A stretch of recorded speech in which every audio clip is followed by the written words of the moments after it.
Je suis Christophe Boiteau, directeur et cofondateur de l'association Destination Multimédia. Destination Multimédia, c'est un centre de formation associatif. On est 8 salariés et on est présent sur l'Île-de-France et la Gironde. L'objectif de la structure, c'est travailler sur la réduction de la fracture numérique, sur l'inclusion numérique, qu'on appelle aussi l'électronisme, c'est-à-dire qu'on s'adresse aux publics qui sont les plus éloignés du numérique et d'Internet. On vit dans une période où le numérique prend de plus en plus de place, on l'a vu notamment avec le confinement. Il est nécessaire aujourd'hui de savoir utiliser les outils pour garder son autonomie. Ça nous amène à nous adresser aux publics les plus fragiles.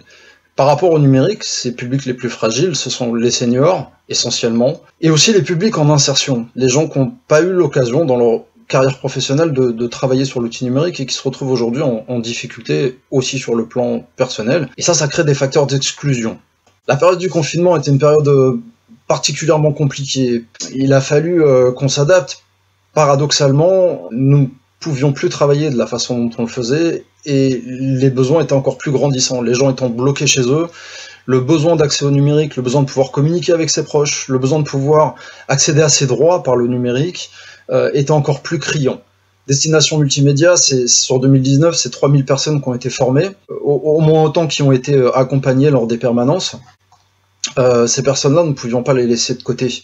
Donc on s'est réunis avec l'équipe, nous avons mis en place des actions de prêt de matériel, essentiellement pour réaliser la continuité éducative. Et enfin, nous avons mis en place une hotline téléphonique qui nous a permis d'orienter, de guider les gens par téléphone lorsqu'ils rencontraient une problématique. Nous avons donc déposé un dossier auprès de Dafnic qui a décidé de nous financer et de nous permettre de mener à bien ce projet, de pouvoir répondre aux besoins et aux problématiques des gens sur la période.